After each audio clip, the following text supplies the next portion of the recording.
Savez-vous que les blessures les plus profondes viennent plus souvent des gens les plus proches? Alors découvrons-les ensemble dans les Écritures. Nous sommes dans l'Évangile selon Jean, chapitre 13, versets 18 et 21. La parole de Dieu dit, « Ce n'est pas de vous tous que je parle. Je connais ce que j'ai choisi. Mais il faut que l'Écriture s'accomplisse. Celui qui mange avec moi le pain a levé son talon contre moi. » Français courant dit, « Celui avec qui j'ai partagé mon pain s'est tourné contre moi. C'est même celui avec lequel j'ai partagé mon pain se retourne contre moi. » Verset 21. Ayant ainsi parlé, Jésus fut troublé en son esprit et il dit expressement, en vérité, je vous l'ai dit, l'un de vous me livrera. Ces deux versets de l'Évangile selon Jean chapitre 13 nous relatent l'histoire d'un maître appelé Jésus et de l'un de ses disciples appelé Judas. Cet homme, Judas, a toute la confiance du maître. Il est dans son école. Le maître les connaît personnellement et il connaît l'état de son cœur. C'est comme ça que la parole de Dieu dit dans Jean chapitre 6, verset 70, Jésus leur répondit, n'est-ce pas moi qui vous ai choisi, vous les 12? L'un de vous est un démon. Ce qui veut dire, Jésus-Christ connaissait l'état d'âme de cet homme dès le premier jour du casting. Mais il a quand même accepté qu'il fasse partie de son équipe et qu'il fasse partie de son groupe. Au bout de quelques temps, le maître va tester sa sincérité, son intégrité en lui confiant la bourse. Mais malheureusement pour cet homme qui était dans une école, n'avait pas changé et il a échoué. La parole de Dieu dit dans Jean chapitre 12, verset 6, il disait cela non qu'il s'est mis en peine de pauvre, mais parce qu'il était voleur et que tenant la bourse, il prenait ce qu'on y mettait. Malgré son échec, mais Jésus-Christ a préféré qu'il continue à garder la bourse. Au bout de quelques années, Jésus-Christ vient tester sa loyauté.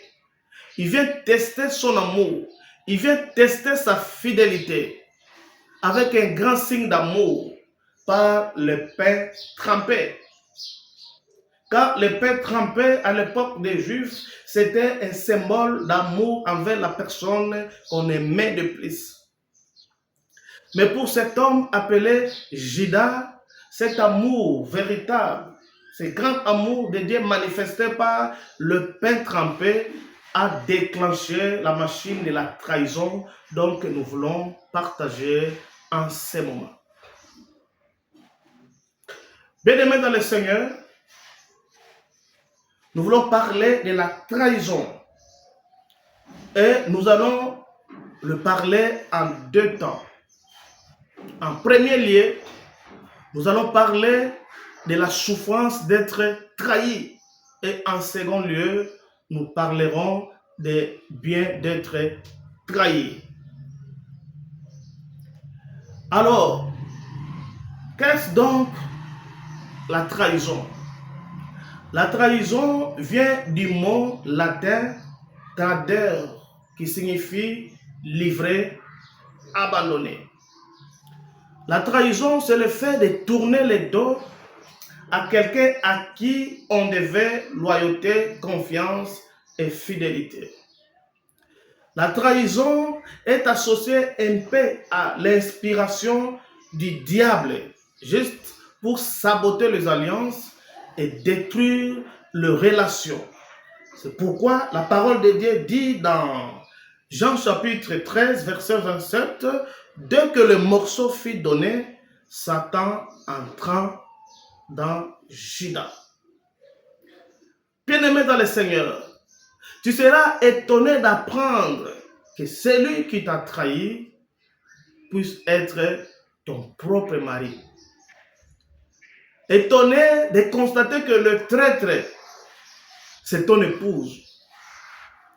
Le traître, c'est ton fils dans le ministère. Le traître, c'est ton collaborateur. Le traître, c'est ton ami intime. Ça peut arriver. Alors, bien-aimé dans le Seigneur, un enfant dans le ministère peut trahir son père, surtout lorsqu'il est à la quête de la gloire, lorsqu'il est à la quête de renommée. Il est capable de tout. Et le père aussi peut trahir son fils à cause de la jalousie. Alors, bien-aimé, la trahison, c'est un coup dur. C'est comme ça que la parole de Dieu dit dans Psaume 55, versets 13 et 14. Ce n'est pas un ennemi qui m'étrange, c'est toi un homme de mon rang, mon ami et mon intime. Ici, il a constaté que ce n'était pas un ennemi, mais c'était plutôt son ami intime qu'il a trahi. Alors, il arrive parfois que nous donnons plus vite, nous donnons trop vite nos cœurs à des personnes à cause de vides intérieurs. On veut combler un vide intérieur. On veut combler un vide d'affection et une fois une personne manifeste l'attention et directement le cœur s'attache trop vite à cette personne sans pourtant faire la distinction entre l'attention et l'amour véritable. Bien-aimé, la douleur de la trahison s'accentue non pas à cause de l'acte, mais plutôt à cause de l'auteur de cet acte.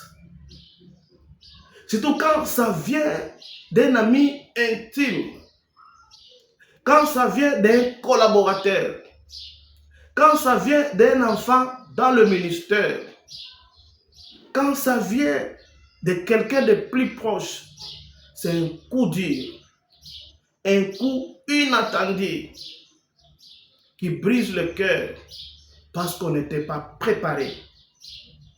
On n'était pas préparé pour ça à cause de la confiance qu'on faisait à ses collaborateurs, à cet enfant. Bien aimé, c'est un coup dur d'être trahi. Pourquoi? Parce que la confiance s'est battue avec le temps. Mais c'est difficile de la voir être brisée en une seconde. C'est un coup dur. Et quand cela arrive, ça génère des décisions frustrantes. Ça blesse le cœur. Alors laisse-moi te dire qu'il y a quelqu'un qui s'appelle le réparateur des cœurs brisés. Il est proche de toi. Et il a vu que tu as été trahi injustement. C'est pourquoi la parole de Dieu dit dans Psaume 34, 19, l'Éternel est près de ceux qui ont le cœur brisé. Il est près de toi. Il n'est pas loin de toi. Il est près de toi avec une mission. Cette mission, c'est de changer cette trahison en bien. Et cela m'ouvre la porte pour parler de bien d'être trahi. Bien-aimé, parfois, il est important d'accepter d'être trahi. Il est avantageux d'être trahi parce que désormais, tu sauras qui est qui. Dieu permet la trahison pour que tu puisses te positionner, pour que tu puisses te repositionner. Voyez que l'affection, l'amour de Jacob envers Joseph était insuffisant pour que le dessein de Dieu puisse s'accomplir dans la vie de cet enfant. Il fallait que cela soit activé par la trahison. Bien-aimé, le Seigneur peut permettre la trahison pour te repositionner. La trahison, c'est une école de cœur. La trahison travaille ton esprit. La trahison travaille ton caractère. La trahison permettra que tu puisses écarter la théorie pour ne parler que du vécu, pour partager du vécu. Bien aimé, la trahison, c'est un tremplin pour les appelés de Dieu. C'est comme ça que la parole de Dieu dit, vous avez médité de me faire du mal, mais Dieu l'a transformé en bien. Et s'il m'a amené ici, c'est pour vous sauver la vie. La trahison, c'est un tremplin. Bien aimé, la trahison t'apprend à ne pas donner trop vite ton cœur. La trahison n'est pas la fin du monde pour toi. Au contraire, c'est le début de quelque chose. Car, ni t'était la trahison, le monde ne serait pas sauvé. La trahison a donné naissance à la croix. Ni t'était la trahison, le monde ne serait pas sauvé. Alors, bien-aimé, toi, donc, le cœur est brisé à cause de la trahison. Reçois la paix du cœur. Reçois la paix du Seigneur. Le Seigneur a permis que cela arrive pour t'ouvrir les yeux, pour travailler ton caractère. Alors ce n'est pas la fin du monde, c'est le début de quelque chose. Ma prière est que le Seigneur te fortifie, afin que tu arrives là où il t'attend, malgré la trahison de ce monde. Que le Seigneur te bénisse. Te bénisse.